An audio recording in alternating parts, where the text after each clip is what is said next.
Are you having a hard time figuring out what to get Dad for Father's Day?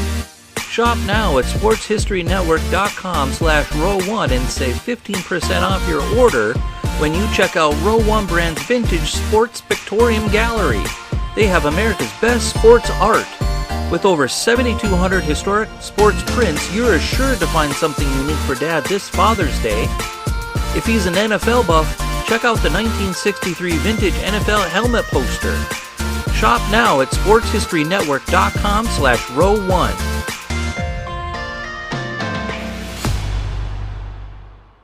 Most sports experts would agree that the most important position in football is quarterback. And I think you can make an argument for quarterback being the most important position in sports, period. But what's the second most important position on a football team? Well, Joe Gibbs once said it's the backup quarterback, and based on what we've seen in the NFL this year, I think it would be hard to argue.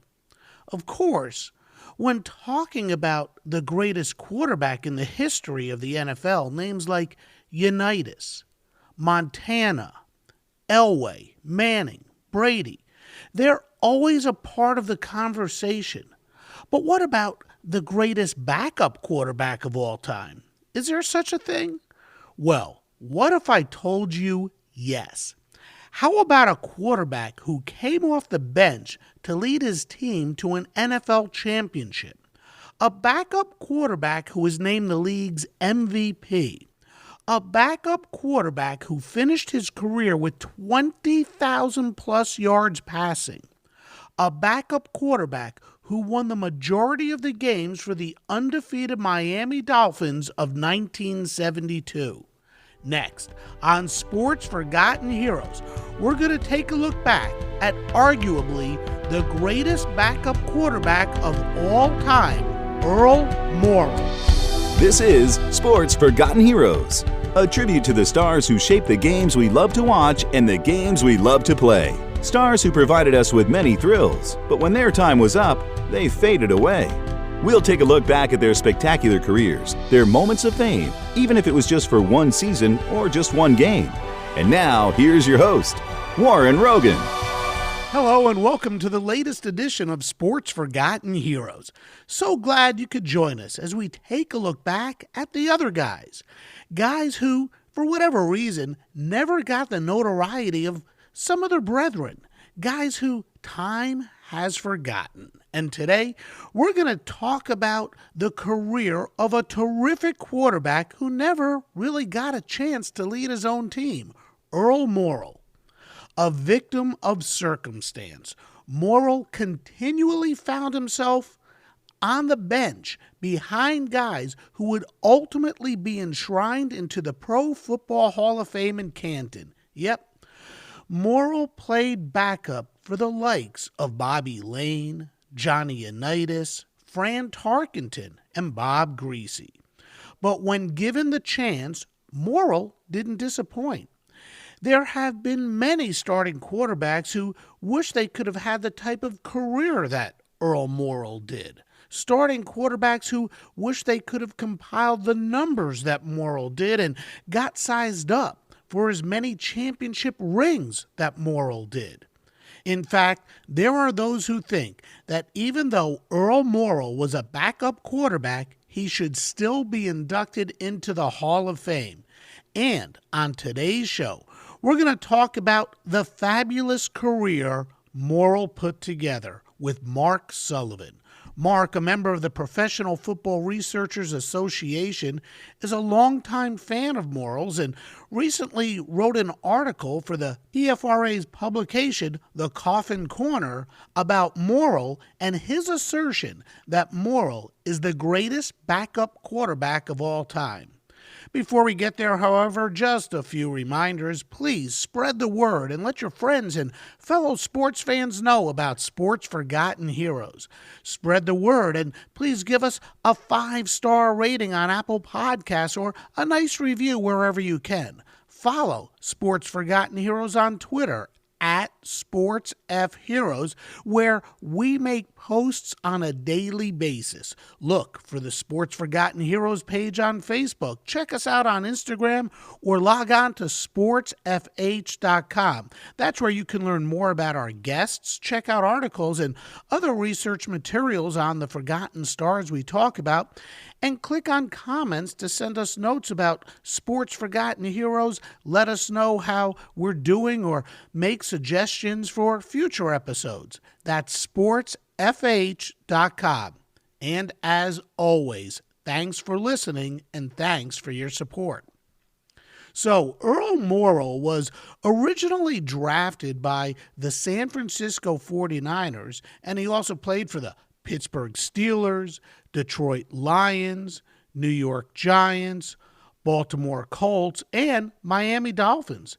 And it was for those last two teams, the Colts and the Dolphins, where Earl made his greatest impact on the game. And here to talk more about that impact and the career of Earl Morrall is Mark Sullivan. Mark, welcome to Sports Forgotten Heroes. So glad you could stop by and join us for a few. Hey, thank you, Warren. I really appreciate the invitation. It's nice to have chatted with you on the phone and met you the other day, and it's a pleasure to be here this evening. Thank you. Awesome. Hey, let's start right from here. Where did your interest in Earl Morrall come from? After all, it's not like he was the best quarterback in the NFL. I suppose it goes back to my days as a kid in the 60s. I was always a Colts fan, and I was a Johnny Unitas fan. I remember watching, I was 8 years old. I remember watching the 1964 championship game when the Browns shut out Cleveland. I believe it was 24-0, 27-0.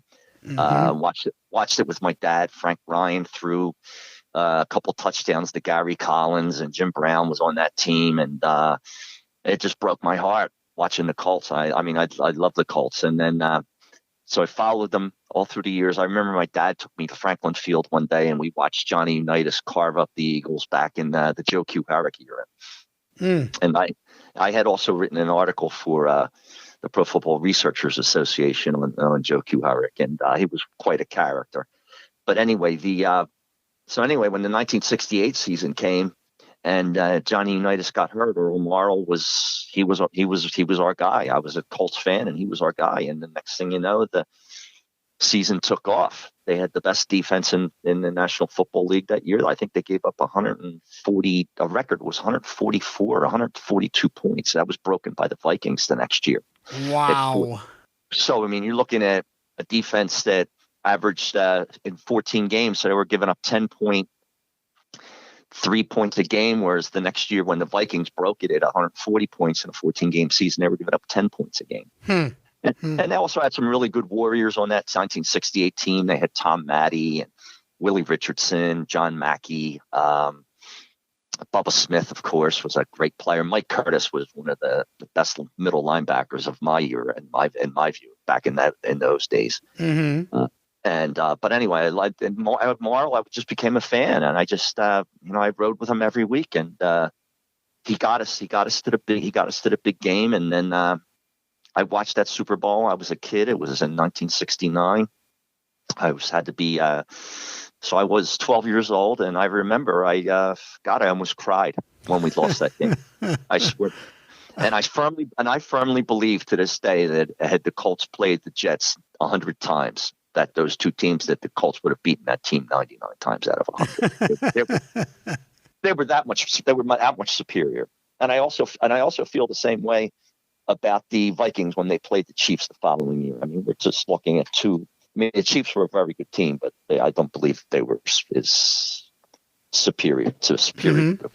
That's just my own personal view. But anyway, that's how I got interested in Earl Morrall, and I just, I always followed the Colts, and then he went to Miami, and I followed him there, and I just the guy, I just always, and I was always I played a lot of football growing up. I was some teams I was a starter, and some teams I was a backup quarterback, and so I always identified with backup quarterbacks. And so, I mean, as I've gotten older now, I'm 63, and I look back on my life, and having been a backup for a lot of years, and I just identify with those guys, and I thought that he was the greatest of all time. And I think that my article discusses that and lays out a very good case for that. Yeah, sure. You wrote in the Coffin Corner, which is a newsletter published by the Professional Football Researchers Association, which you and I are both members of, that Earl Morrall is the greatest backup quarterback in the history of the NFL. It's a big statement, but you back it up pretty well. So why do you say that? Well, I think it's just here's a man who let me just reference to my article for a moment. When he was called upon as a starter, he won 62% of his appearances. He won 3 Super Bowl rings, 1 championship, 4 of the 5 playoff games he appeared in.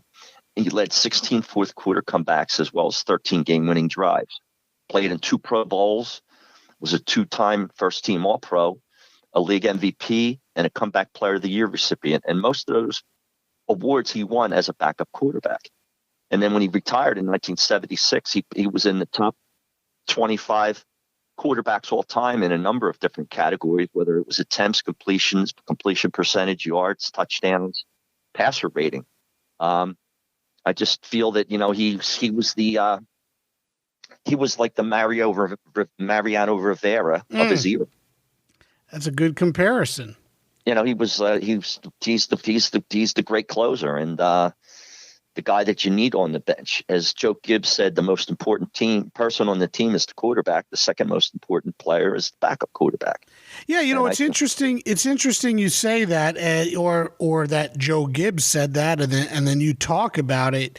The other day in my office, we were having a discussion, especially this year, with all the injuries to quarterbacks, about how important the role of the backup quarterback is. So let me ask you, how important is the backup quarterback and why? Why is he the second most important player on an NFL team or any football team? The quarterback, as you know, is the link. He's the driver. That's the guy that makes everything go. And especially in this day and age, with the way that they've had the rule change and the open passing game, the problem with a lot of teams is they have a lot of injuries now, and with the cap that they have, the starting quarterback is making so much money that a lot of teams don't have enough talent at times around to either protect the quarterback or they don't have enough. They don't have enough money to have a good backup quarterback.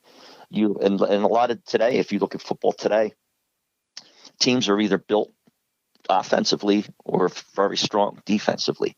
You don't have like real combination of the two, maybe with the exception of New England at this point. But every team has such deficiencies. I mean, you look at the Cleveland Browns, and they have such, they've got Mayfield and Baker Mayfield as the quarterback. You've got some outstanding wide receivers in Landry and Beckham. You've got Nick Chubb as a running back. He's going to be a 1,000-yard back, but they have a very porous offensive line.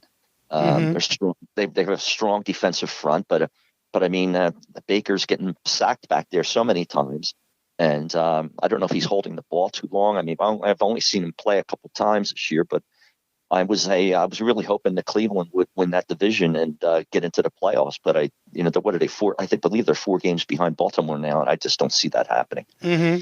But I mean, I just think that the quarterback is the most important position in sports. There's without a doubt in my view, and you have to have a backup guy that can take care of things and assume it if the first guy goes down. I mean, look at the Giants when they won their Super Bowl. Phil Simms went down and Jeff Hostetler came in, won the Super Bowl.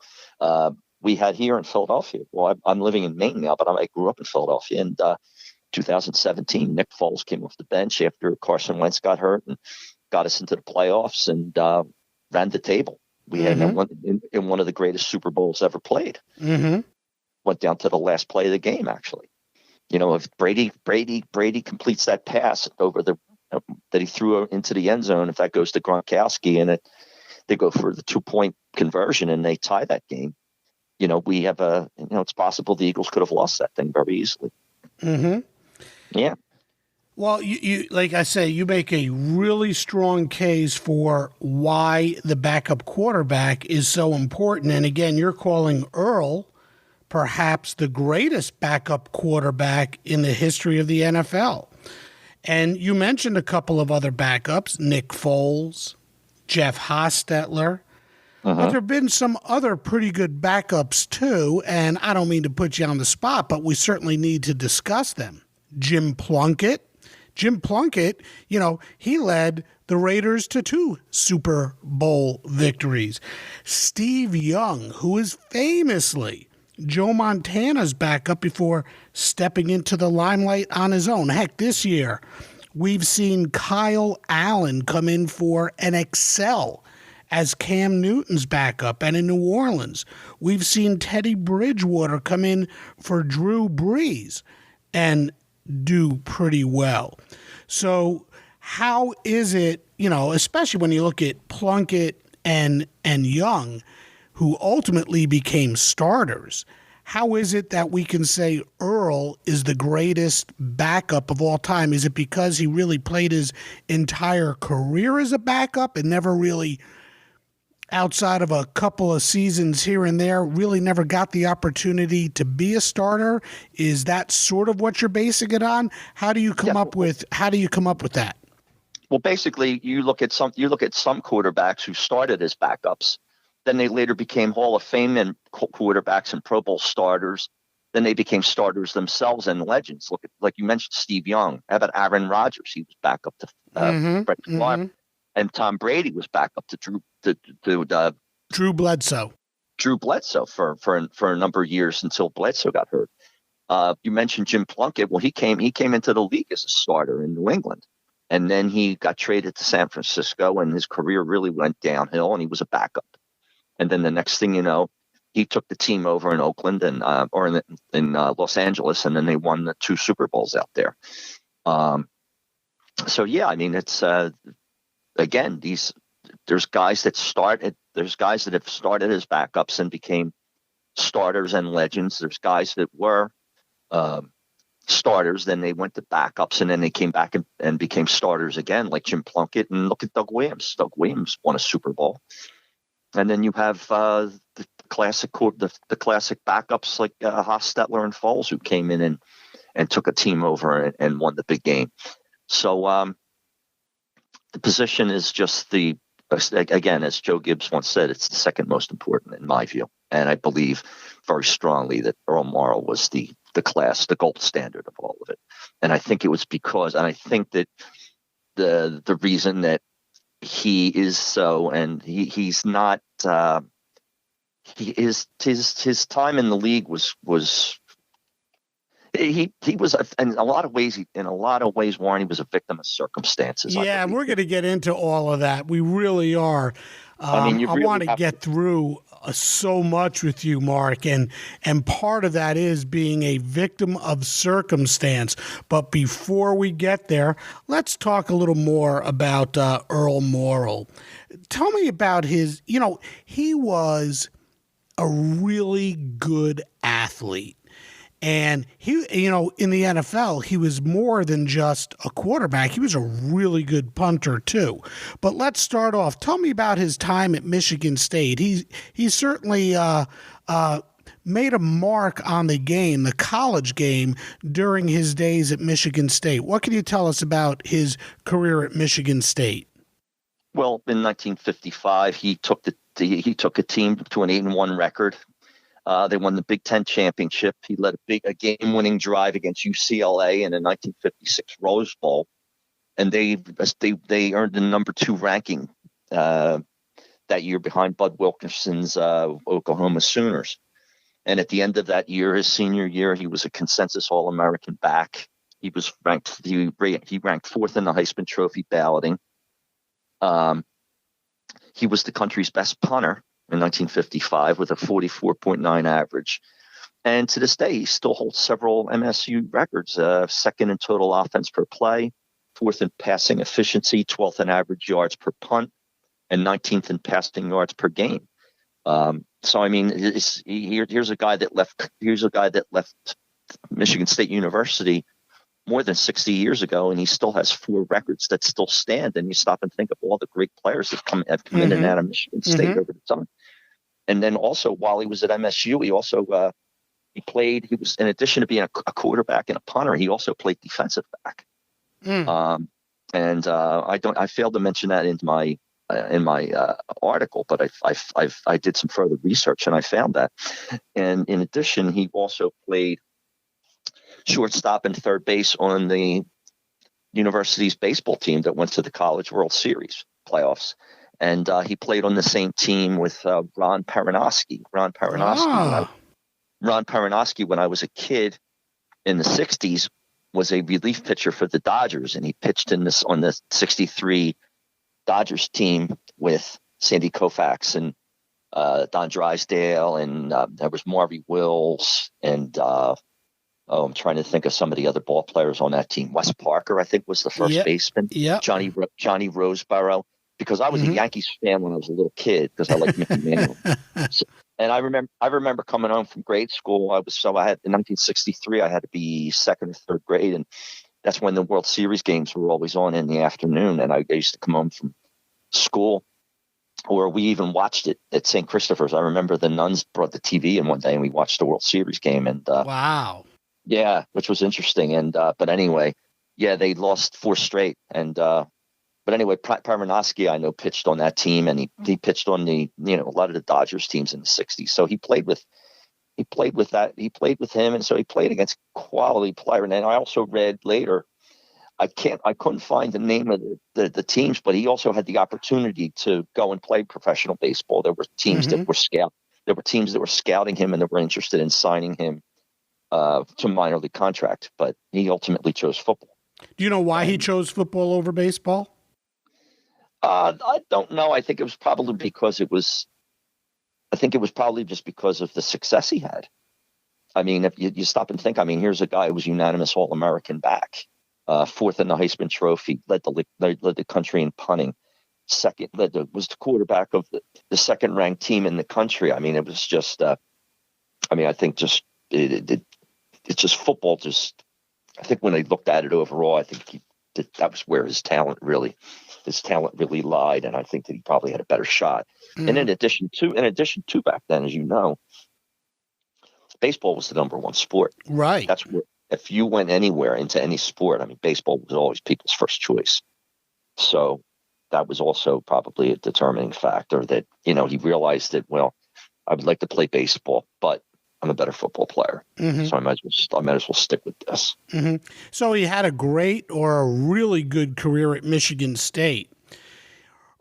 Earl was drafted 2nd overall by the Niners in 1956 behind a guy by the name of Gary Glick. And he was a defensive back, and he was taken number 1 by the Steelers. The Niners had Y.A. Tittle. Why draft Morrill? And here's what I mean by that question. They drafted Earl Morrill. He played a few games when Tittle got hurt. And then they traded him after the season to make room for another quarterback, John Brody from Stanford. Did San Francisco not think Earl was good enough to become their eventual starter? I just don't get why they drafted him one year and then they went ahead and drafted John Brody the following year, sort of scratching my head as to why this took place. Well, you have to remember, John Brody played at Stanford, which is very close to San Francisco. So he was a local legend. I mean, the guy was, if you look at his old football cards, I mean, the guy looked like a movie star. He was a consensus All-American. He led when he played, he led the NCAA in every passing category. The guy was incredibly accurate, just as he was as a professional. He was 7th in the Heisman Trophy balloting, and he was the 3rd pick in the draft. And I just firmly believe they saw him, and he was a local name. And this was back in the 50s, where professional football teams didn't have the television contracts they have today, and so this way is they bring a local guy in, and he can help sell tickets. And I just think that was just from a financial standpoint, and it's just a business standpoint that they brought Brody in, and I think that he was more marketable. And and probably they thought he was better than Morrill, probably had a better arm, because he was, like I said, he led the country in every passing category. If you look it up, whether it was attempts, yards, completion percentage, passer efficiency rating, interception percentage. I mean, he had everything. He had it all. He was number one, and that's pretty rare to come by. Not many guys, at least up until that point in time, probably could have made that claim. He got out in 56, 57. So basically, right. Up until that point, there probably wasn't too many college quarterbacks that had led the country in every possible passing statistical category. And he was another really good athlete too, John Brodie. If I remember correctly, he even made an attempt at a career in golf afterwards. Yeah, he played on the PGA senior tour. He actually won one tournament, and he played in a number of tournaments. I forget how many he played. I know he played for quite a number of years. He also was a color analyst for a number of years on NBC with Kirk Gowdy, if I'm not mistaken. And he was a very very accomplished fellow. And he made some very wise investments, as I recall reading, and he was a very wealthy man. And again, he looked like the type of guy, if you were casting a movie, he was right out of Central Casting. I mean, if you said this guy's if you had a country club and you had to sit there and have a guy as your golf pro, meaning you saw it, he dressed up, John Brodie dressed up in his, dressed up as, when he went out to play golf. I mean, you would sit there and say, yeah, this guy, you can put this guy right in the movies. Or just like a quarterback, you could put him in his uniform, and I mean, he's your man, and you better, better, like I said, he was a very good looking guy, local legend. And I think the Niners basically made that decision from a business standpoint. They knew that they could sell this guy, and they ultimately could. In 1970, they got to the championship. I remember that game. They lost to the Cowboys, and I think it was like the score was, the Niners didn't score very many points. I remember at one point they had 5 points. I think at one point. Like I said, I saw this game back in 1970, so I was a kid. And of course I was rooting for I'm an Eagles fan, diehard Eagles fan, so I was rooting for the 49ers. And so you were rooting for anybody who was playing against the Cowboys? Always. So this is really where the victim of circumstance really starts to take shape. So like we said, he gets drafted by the Niners to back up Y.A. Tittle. Then the Niners draft John Brodie, and they trade Earl Morrill to Pittsburgh. And the Steelers coach at the time was a guy by the name of Buddy Parker.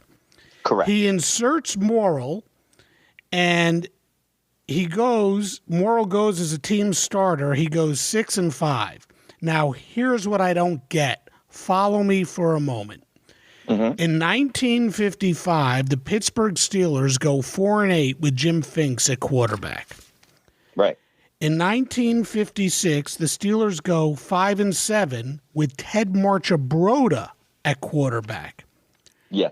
In 1957, they go 6-5 when Earl Morrill is the starter.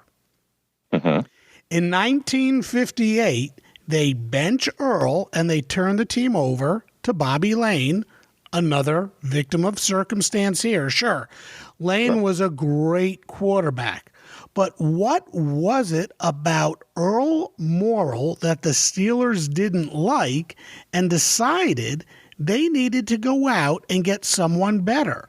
Why did they feel they needed to get Lane?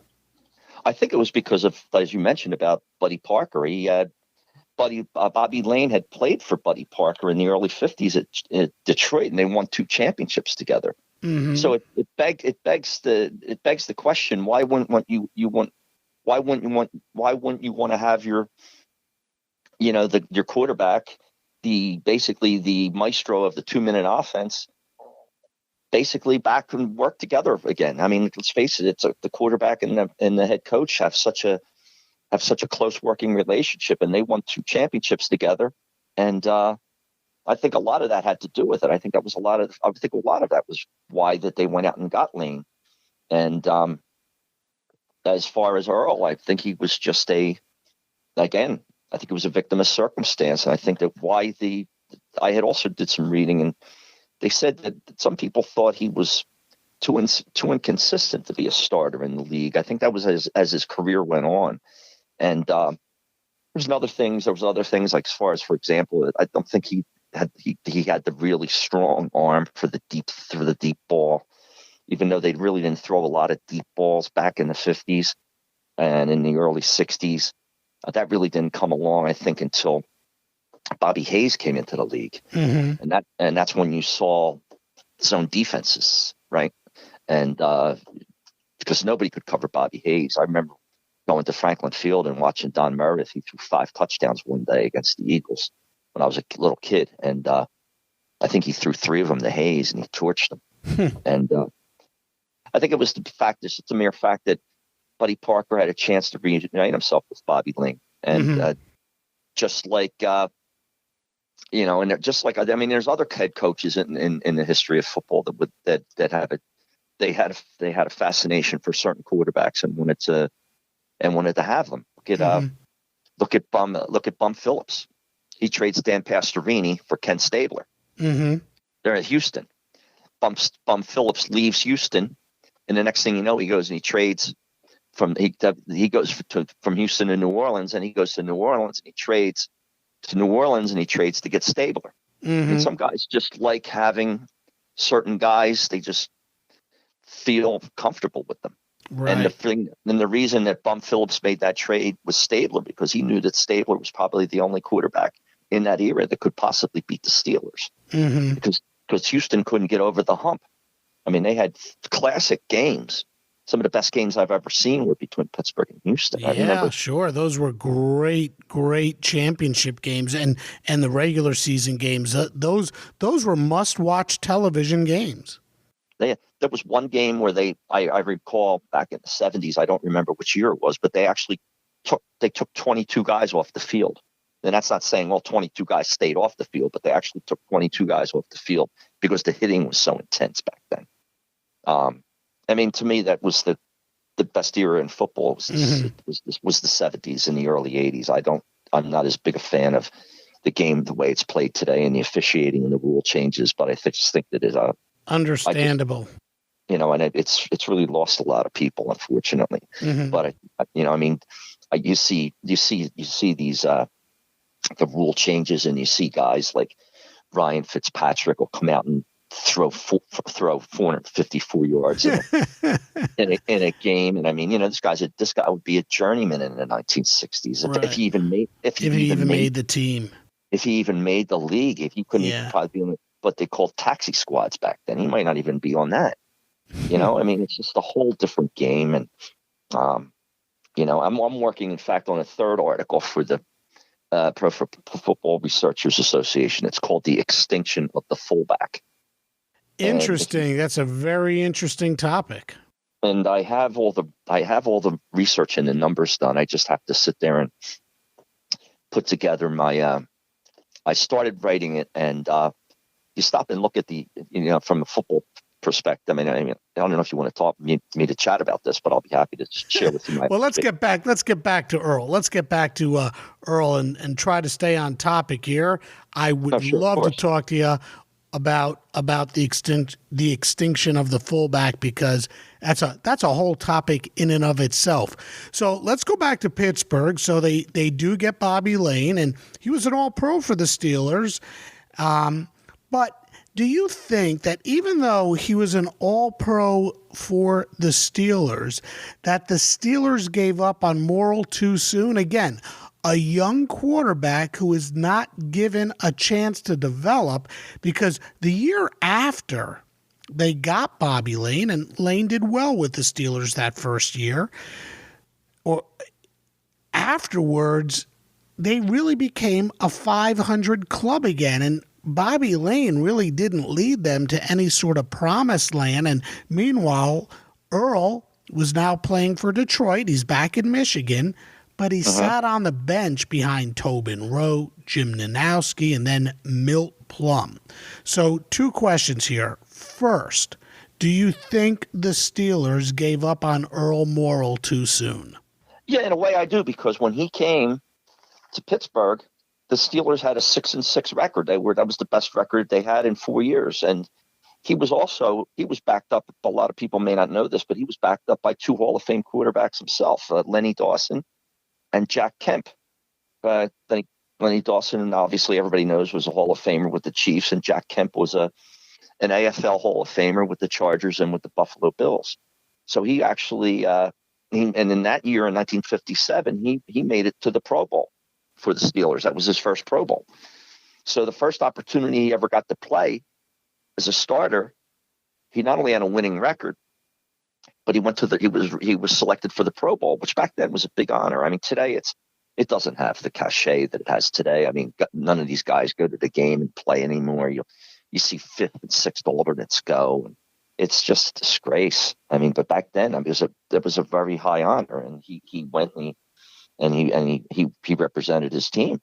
But as you said, then Parker, I firmly believe, just wanted to get reassociated with Bobby Lane because he knew Bobby Lane was a winner. He knew what Bobby Lane could do, and so they made the trade.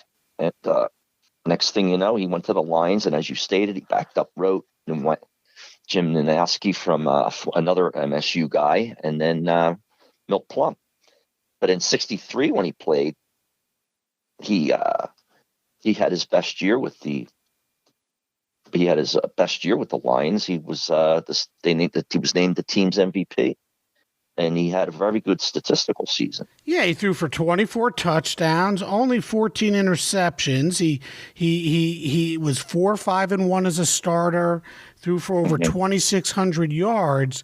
But again, he wasn't really given the opportunity to be the team's starter for an extended period of time. In fact, he spent 7 years with the Lions and went 15-10-1 as a starter over those 7 years. So why wasn't he given more of a chance in Detroit?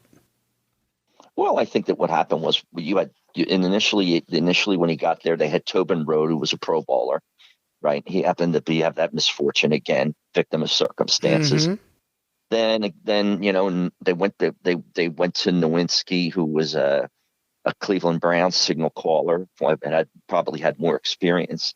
He did play in '63. That was his best year. He had a shoulder injury in '64, and in '65, the head coach Harry Gilmer decided to stick with Plum as the starter, and that was basically it. And then they made the trade. They made the trade traded him to the Giants. Yeah, to the New York Giants. So that big. What were Earl's strengths? What were his weaknesses? What was the knock against Earl Morrall? Well, I think the strengths for Earl Morrall basically was, one, he was always ready to play. He had, and it was just something that he knew when it was his time to do the job that he was ready to go.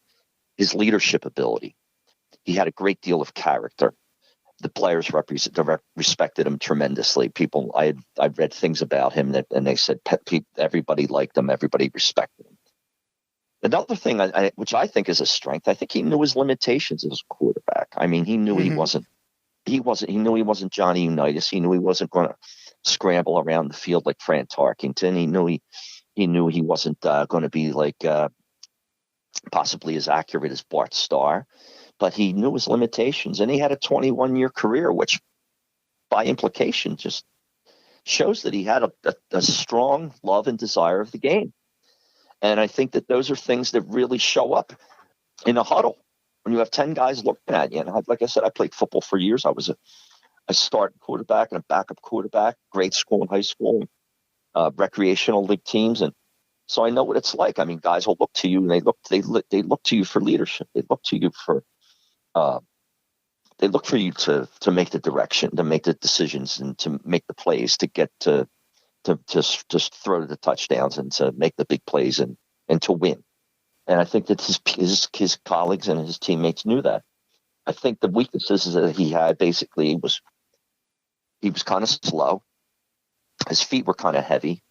basically when he went in the pocket, I mean, he went back. He wasn't like Roman Gabriel. When Roman Gabriel dropped back, Roman Gabriel would go back into the pocket, and I mean, guys would hang on him like he was a statue. It would take 2-3 guys to bring him down.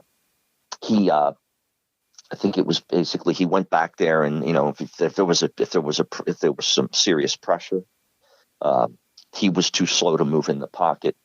He didn't have the real great arm for the deep ball, although they weren't throwing the deep ball back then. But his how do I say?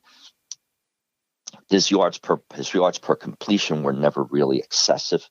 I don't believe until 68 with Baltimore. I think that's when it really took off, and that was because they had Willie Richardson as an outside threat. And again, when Bobby Hayes came in 64, the game changed.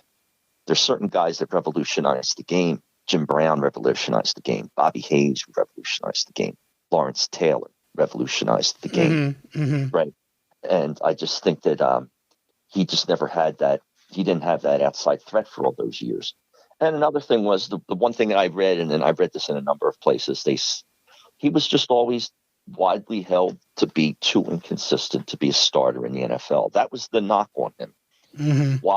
Why that happened, I don't know, because when he got the opportunity in Pittsburgh, he got him to a 500 record, which they hadn't had. It was the most wins they had in a 4-year period. When he played for the Lions, when they played for the Lions in 63, that was his best year with the Lions. They had a 4-5-1 record, as you mentioned, but I mean, he had some very good statistics, league wide, and he was the team's MVP. And again, I think he also suffered sort of bad luck, shoulder injury in 64, and in 65, the head coach Harry Gilmer just wanted to go with Plum. And Plum had been a 2-time passing champion in the NFL when he played with Cleveland. So I mean, he had already been proven a proven starter, and I think that's why they went that route. Especially playing in the same division as the Packers, right? They were playing in. So basically, this was in 64, 65. The Packers were. That's when the 64 they played in the same divisions with the Colts and the Packers, which were two of the 1964, the Colts won they went to the NFL championship game against Cleveland and lost. Yep. And then in 65, the Packers won the NFL championship. So they had to go up against two, really sterling teams. And with that said, he wanted to go with he wanted to go with Plum. Because that was the decision he made. Well, 65, and it's funny you mentioned the name Fran Tarkenton earlier. 1965, Earl Morrall finally got his big chance. The New York Giants traded for him. And by the way, at that time, the Giants weren't really a good football team. They went 2-10-2 the year before Earl Morrall arrived. He goes 7-7 as the team's new starting quarterback in 1965. He threw for over 2,400 yards, 22 touchdowns, had 12 interceptions. And then the roof caved in on him. The Giants reverted back to their losing ways. He broke his wrist, and the Giants went out and got themselves a new quarterback, Fran Tarkenton. All right, I get it. He had an injury, but they still went out and got Tarkenton, I believe, before the injury. No, what had happened was in 66, he had broke his hand. Oh, okay. So then they went out and got Tarkenton. Did they give up? Did they give up again? Did they give up on him too early? They gave up on Earl, and they may have given up again too early. But what happened was he had broke his hand in 66. And the Giants going into the 67 season, they weren't sure Morrall's wrist would actually heal. And I had read that there was rumors that he was going to be traded to the St. Louis Cardinals in 67. And back then, that was the first year of Jim Hart, when Jim Hart was a quarterback. So more likely than not, he would have been there. He probably would have started a few games, and then they would have given the job to Jim Hart. And Jim Hart, as you know, was one of the most prolific passers of all The time. guy had a big arm.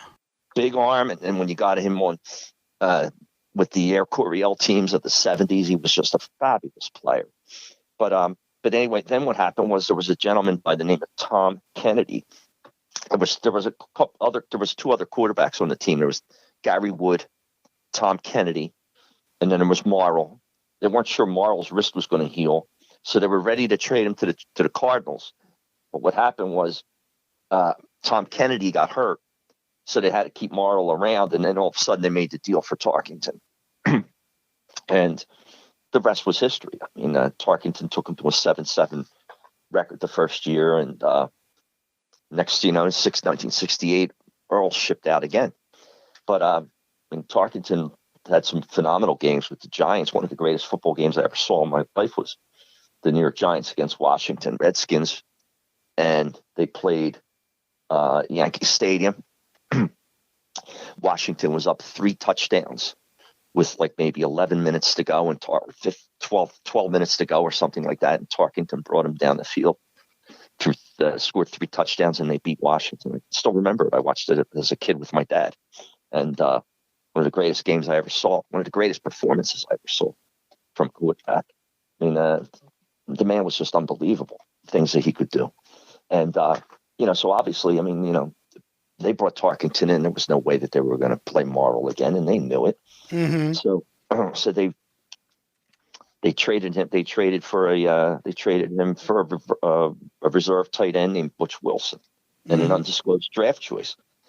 And so he goes to the Colts in '68, and again he's destined to be a backup to another. Right, but this was the big proverbial blessing in disguise, wasn't it? For the first time in his career, Earl Morrall was actually heading to a winning football team, the Baltimore Colts. And yeah, he's going to have to play backup to Johnny Unitas, but he would get his chance. And like you discussed way back when we started today's podcast, he got his chance a lot sooner than anyone had expected. Tell us about that 1968 season. I mean, wow. Unitas gets hurt in the final preseason game. Morrill is named the starter, and wow, what a season. You better believe it. He took that team to a 13-1 record. The NFL championship, they beat Cleveland. They had one loss that year, as I just said, but that was to the Browns. They had lost. It was 30-20, and the reason that they lost, basically, Baltimore gave up. They had 4 turnovers in that game, and Unitas actually played in that game. He was 1 for 12, and he had 3 interceptions. His one bad game of the season. Yeah, exactly. That was Unitas that threw those interceptions, and Morrill had 1 interception. Oh, okay. I misunderstood. And they lost. Their kicker Michaels missed 2 field goals. It was just one of those days for them, because in the championship game they beat Cleveland 34-0, and that was at Cleveland. The Cleveland had a very good team back then. That's when they had Bill Nelson and Leroy Kelly, Paul Warfield. I mean, you talk Paul Warfield and Leroy Kelly were Hall of Famers. But anyway, back to Morrill. He had career numbers, and he was 34 years old at the time.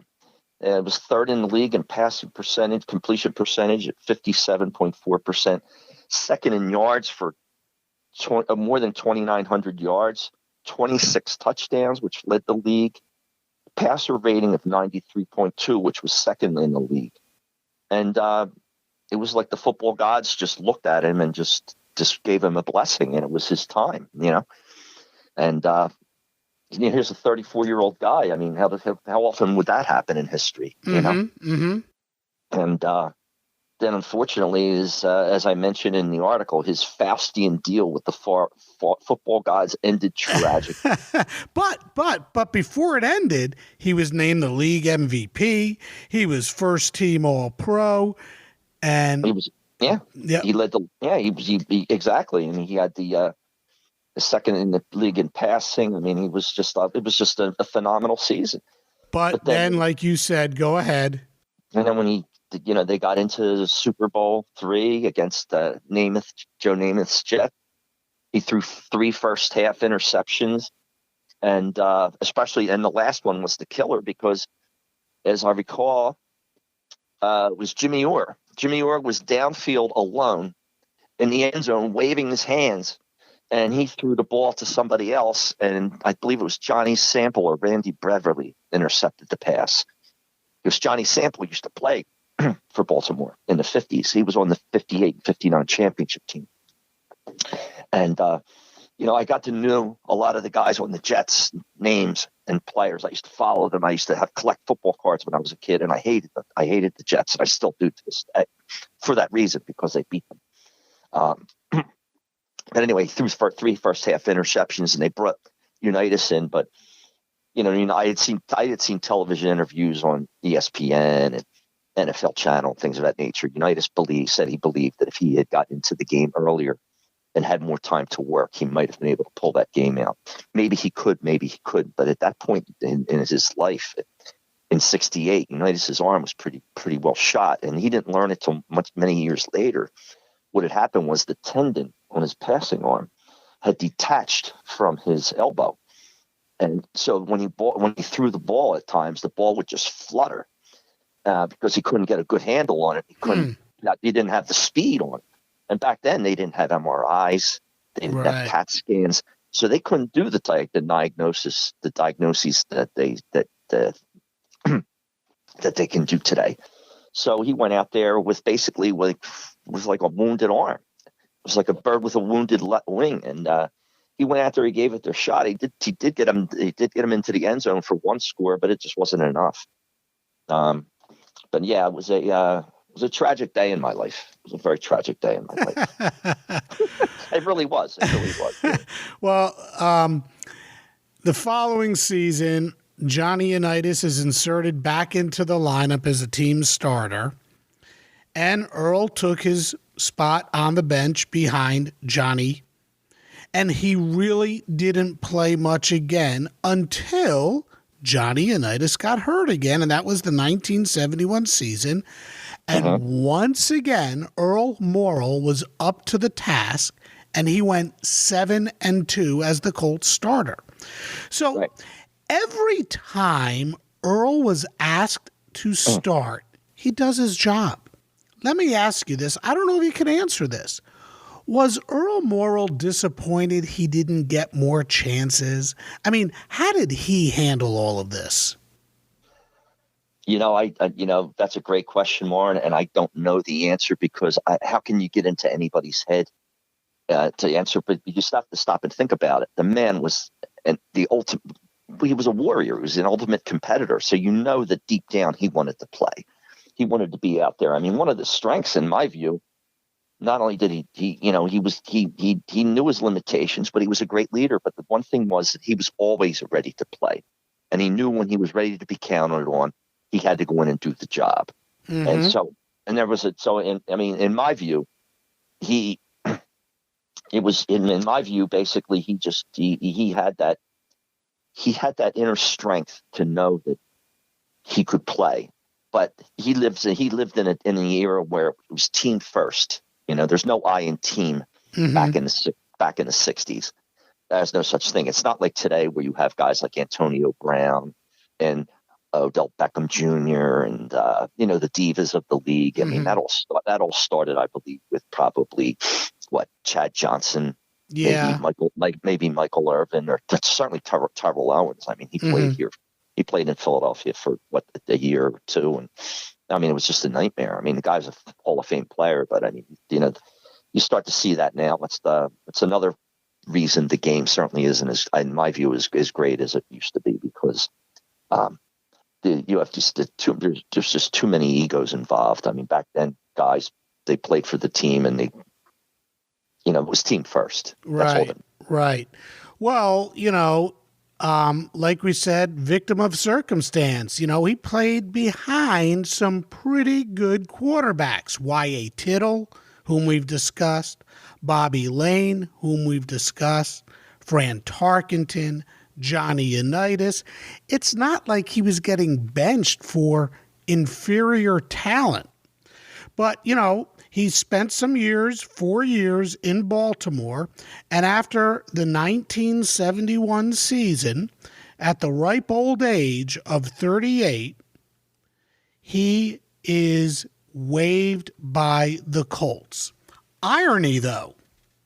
You talked about coaches, when we were discussing Bobby Lane, coaches like to have their quarterbacks with them. So the guy who entrusted the Colts to Earl Morrall back in 1968, Don Shula, was now the coach of the Dolphins, and he wanted a guy he could trust to back up his star quarterback, who at that time was Bob Griese. As luck would have it, or bad luck, depends on how you look at things, the Dolphins get off to this incredible, fabulous start. They're 4-0. Midway through the fifth game of that famous 1972 season, Bob Griese got hurt, and in came Earl Morrall. And he went on to complete the impossible. As quarterback of the Dolphins, Earl Morrall went 9-0 to help the Dolphins to an undefeated season, 14-0. And, I think a lot of football fans today, when they look back at that team, they might believe that it was Bob Griese who led the Dolphins to all 14 wins during the regular season. And that's not how it happened. Earl went 9-0, and then he led Miami to wins over the Browns and the Steelers in the playoffs before finally giving way to Griese in the Super Bowl, a game in which the Dolphins won 14-7 to wind up with the perfect mark of 17-0. It's still the only perfect season in NFL history. So, first things first, the satisfaction that Earl Morrall must have felt when the Dolphins shut out the Colts twice during that year, 23-0 and 16-0. Do you know if Earl ever spoke about beating the Colts twice that year?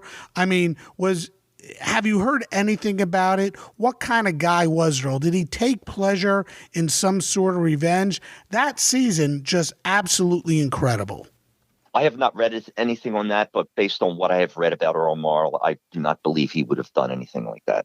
The man just exuded class and character, and he was a competitor, and I don't believe that he certainly would have said anything against fellow NFL colleagues, especially guys that he used to play with. I don't believe that he would do that. I think you would see that today, and you do see that today in today's NFL. But I mean, no, back then, no, I certainly would not him. He was from a different era. You have to remember, he was born in the early 30s. So he was raised through the 30s and the 40s. He was born in the late 30s because he graduated high school in 51. So that would make him, that's when my mother graduated high school. So that means he was born about 1933.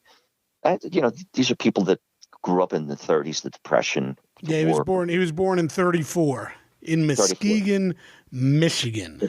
Yeah, and the war. I mean, then he grew up in the Midwest. So you have that whole Midwestern set of values and ethics. And there's just no way.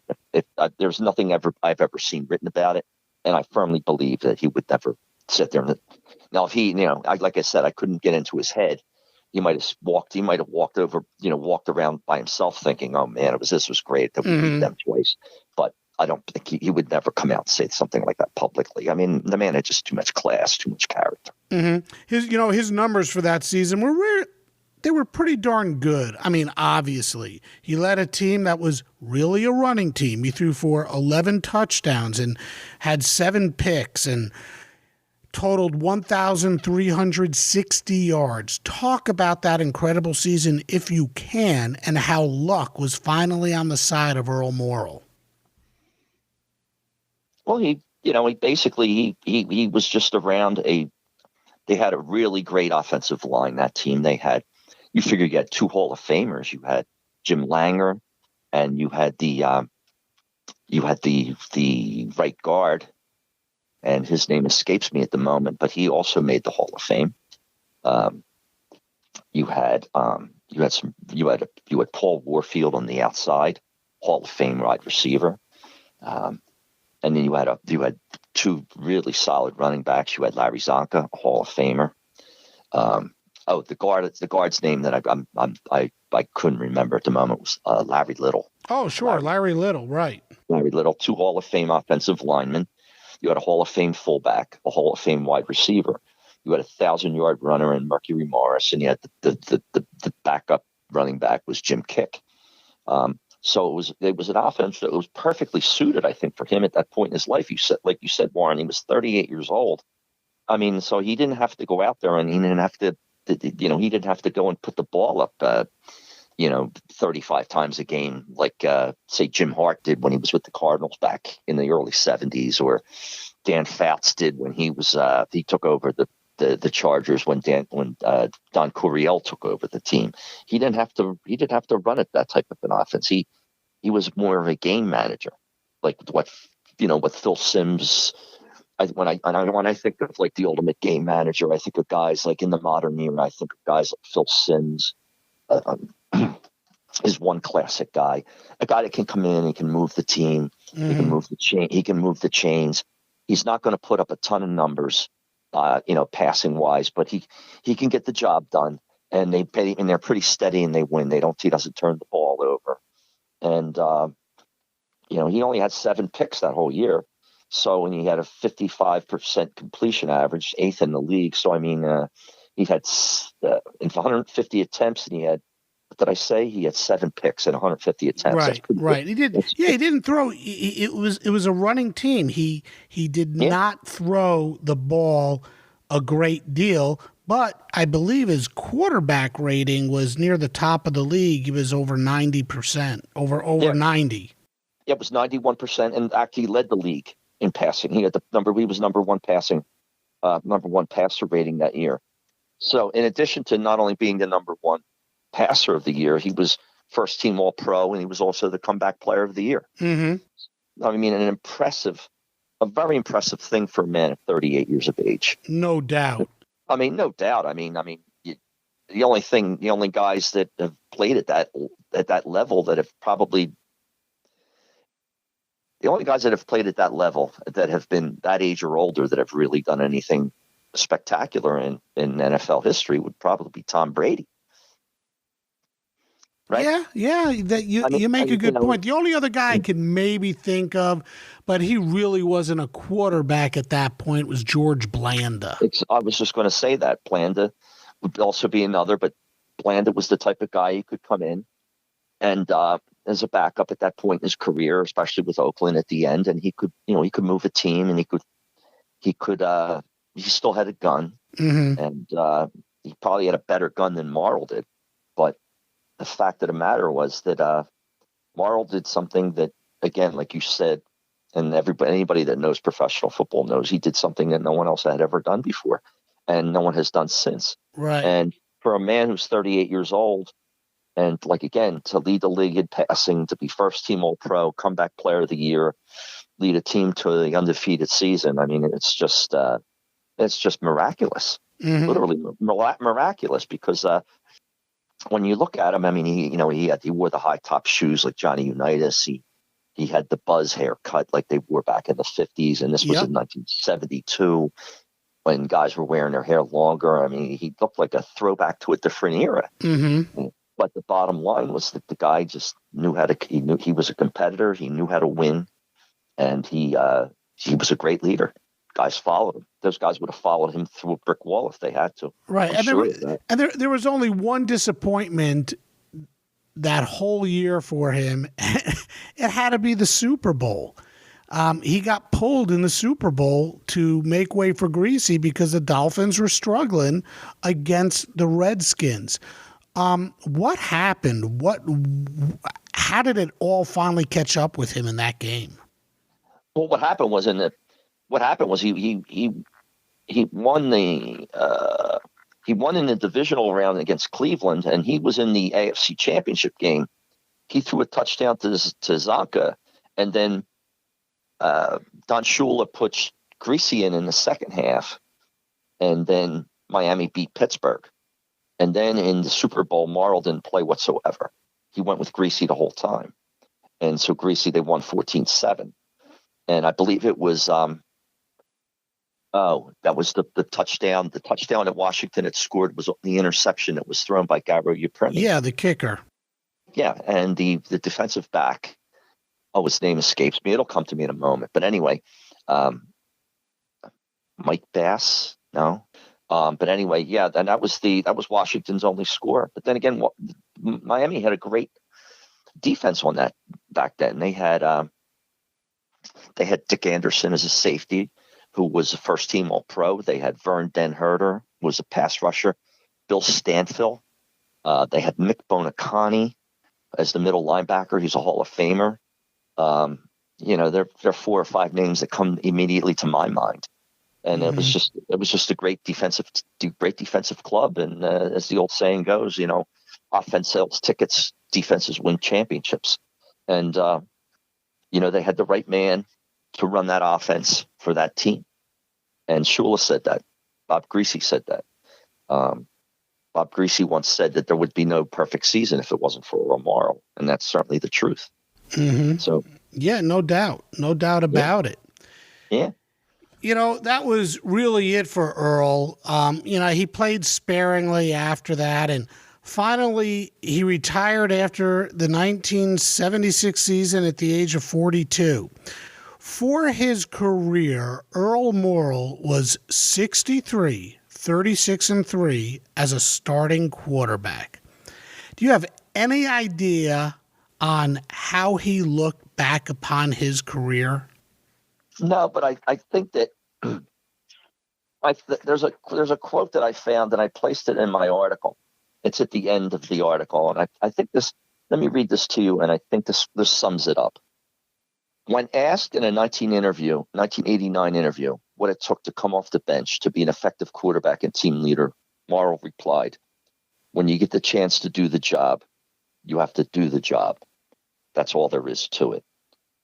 I mean, it was just totally selfless. Yeah. There's nothing egomaniacal about it. I mean, the bottom line is, I said, I think this guy was just a great competitor, a great leader. He knew his role.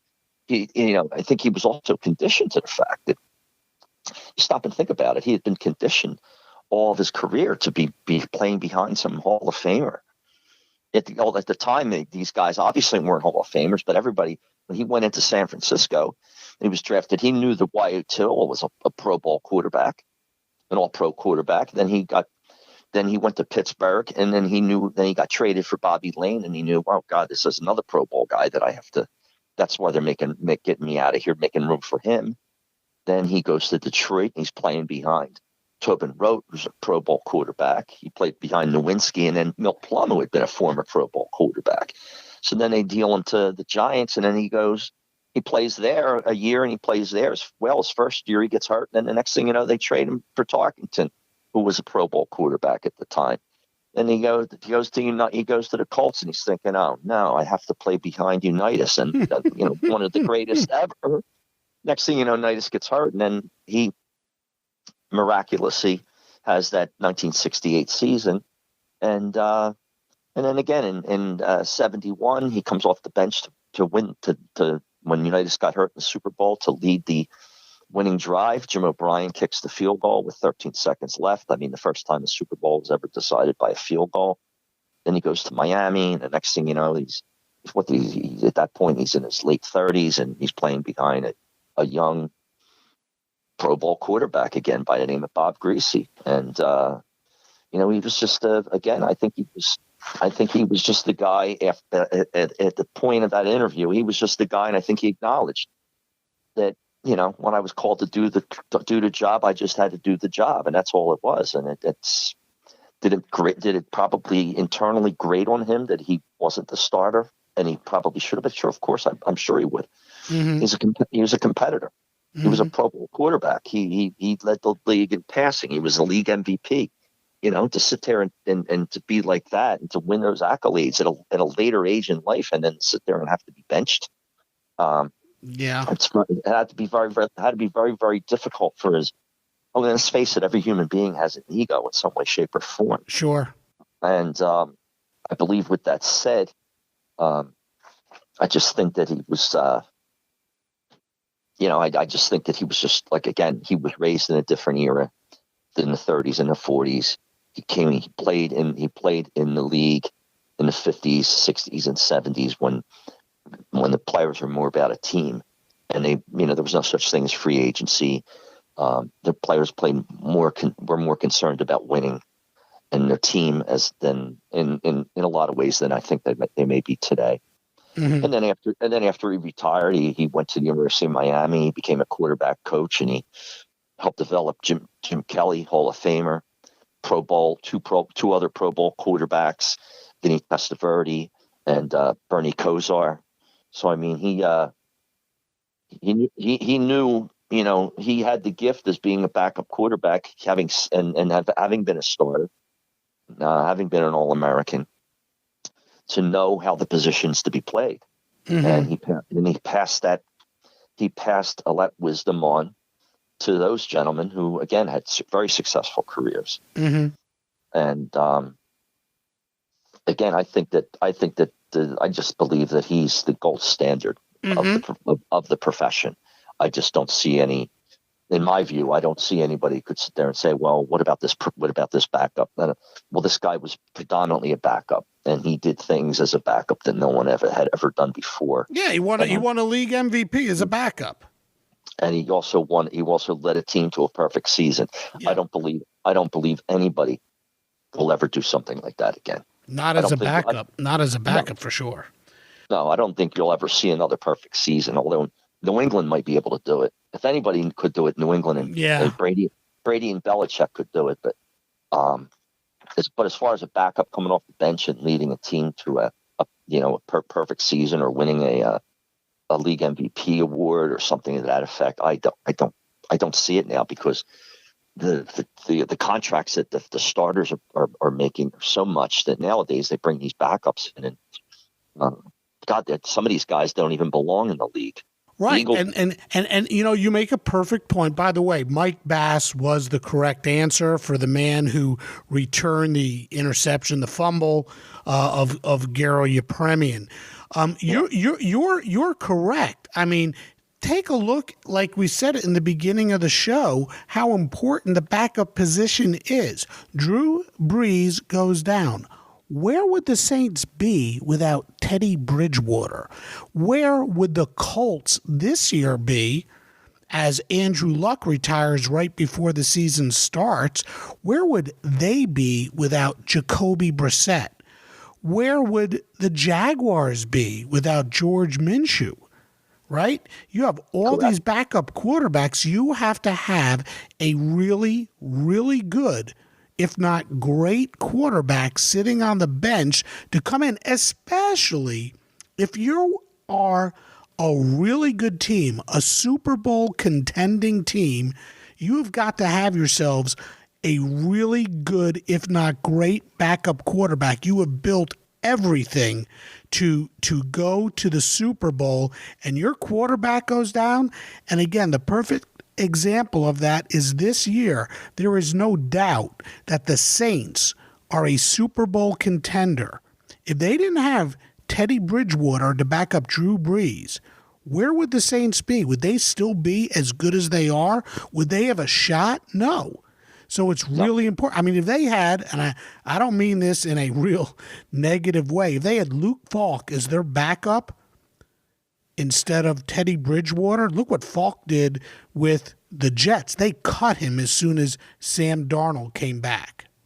Oh yeah, well the Eagles. I mean, that was the whole. You look at the Philadelphia Eagles season this year. I mean, I'm a diehard Eagles fan, and they're playing horrible football, but they won, and they shut the Jets out. But Luke Falk was the quarterback, and there's a guy that has literally no business being in the league. I mean, he has none whatsoever. He doesn't even belong in the CFL. And the Eagles sacked him 10 times, and they, all of a sudden, playing that game, it just inflated all their statistics. Hey, Mark, I want to end our show today with this. This is something pretty cool that I'm sure most fans of Sports Forgotten Heroes don't know. In fact, most fans probably don't know about this. The Professional Football Researchers Association has something called the Hall of Very Good. Basically, the PFRA recognizes players who it feels should be considered for enshrinement into the Pro Football Hall of Fame. Some of the players named to the Hall of Very Good and who were later enshrined in Canton include Benny Friedman, who we've done a podcast on, Bob Hayes, Jerry Kramer, Floyd Little, Ken Stabler. There are many, and right now there are 4 players that PFRA is actively campaigning for. And I hope I get some of these names right. Lavi Dilweg, Duke Slater, who we did a podcast on, Max Speedy, and Al Wissert. Now, I'm not saying that Earl Morrall deserves enshrinement, nor am I saying he doesn't, but he was voted to the Hall of Very Good, and I think you could make a compelling case for Earl Morrall to be a member of the Pro Football Hall of Fame. I mean, after all, when he retired, his numbers were, they were tops. They were top 10 numbers in certain categories. Would you care to state a case for Earl Morrall to be in the Hall of Fame?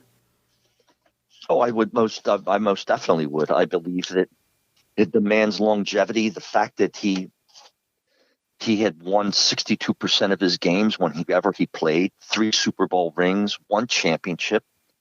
He won 4 of the 5 playoff games he appeared in.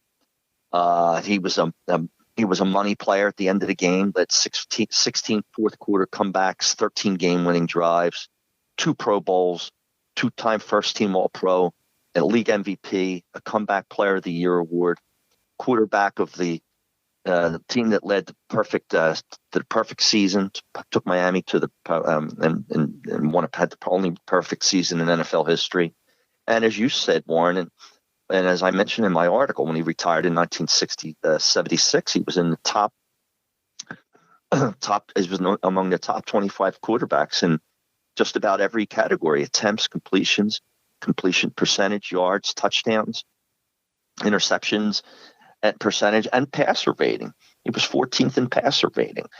I mean, when he was an accurate quarterback, and I just believe that he was the gold standard. And I think that at some point the league should recognize that there's certain backups that deserve this type of recognition. And I firmly believe that he is, he's the Mariano Rivera of the game. And you look at Kurt Warner. He had a nice career, very nice career. He won 2 MVPs.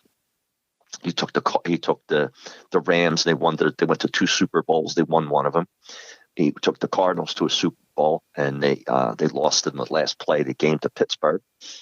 But I mean, I sit there and I say to myself, is Kurt Warner a Hall of Famer? I don't know. know. Mm-hmm. And I also know that I've had this discussion with other fans. I firmly believe that Dan Fouts is a Hall of Fame quarterback. I also firmly believe that Warren Moon is a Hall of Fame quarterback. Mm-hmm. But I've had people tell me otherwise. And these people feel pretty strongly about this. I mean, there's this great barroom discussion. Yep, that's what it's all about. That's what it's all about, and that's what makes it fun, and that's what's so great about professional football history. And this is the greatest game that's ever been invented, and in my view, and it's certainly lacking today. It's not the game it used to be, and that's why I long for it, and that's why I like to write and publish these articles for the Pro Football Researchers Association. And as I said, I have one of them that I'm working on the extinction of the fullback.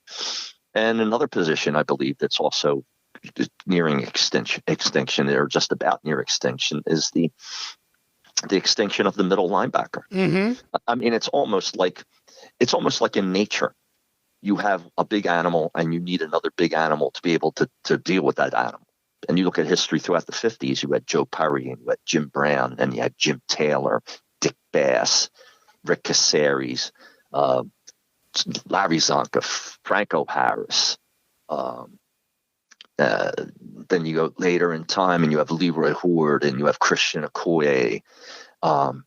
You look at if you look at the Pro Bowl numbers, what my article has done so far, I looked at all the Pro Bowl fullbacks from 1950s to the present day, and I think the last numbers I saw were last year's or the year before's, because I haven't worked on my article in a while, but there was actually a fullback that went to the Pro Bowl as a chap. He plays for New England. Devlin. He played at Brown. His father is a very good friend with my brother-in-law. He played at Brown. He went to the Pro Bowl. He had no carries, 0 carries, 0 yards, 0 touchdowns, 0 receptions. And yet he made the Pro Bowl as a Pro Bowl fullback. When you stop and look at the history of the game, at all the great fullbacks that it had, and then you look at all the great middle linebackers that the game had: Joe Schmidt, Sam Huff, Ray Nitschke, Vic Butkus, Mike Curtis, Willie Lanier, Mike Singletary. They're gone. They're gone. Who's the top middle linebacker in professional football today? Is it Kuechly? Yeah. Who is it? Is it Kuechly? I don't know. Might be Luke Kuechly. And Kuechly's not the player he was 3 years ago. No, and you know, it's funny you say this. I am a huge New York Giants fan, and in my life and in my mind, the New York Giants have always been known for the strength of their linebackers. They don't even draft linebackers. No, and if you look at the Philadelphia Eagles. I mean, we don't draft linebackers either. I mean, it's a position that has been so de-emphasized. They don't put any money into it, and we put out projects out there. We have a guy that's starting as our middle linebacker now, and he wasn't even drafted. Played at Wisconsin. He was a good college football player. Reynolds, I believe his name is Reynolds, T.J. Reynolds. I think that's his name. Mm-hmm. And but anyway, one of the guys that we start, his name is Jerry. He was a former safety at Nebraska, and he was a 5th round pick, and he was a safety, and he's been an experiment. And he's not a linebacker. He's not a very good linebacker, and that's why. And this team is just the teams just de-emphasize the position today, and it's just sad to me. It was once one of the most valued and prided positions in the game. I mean, you look all throughout history. Some of the greatest players were linebackers. You know, going back in the 50s and 60s, and Pittsburgh had Jack Ham and Jack Lambert. And Andy Russell. I mean, God, who's better than that? You had 2 Hall of Famers out of 3, and Russell was a consistent Pro Bowl player.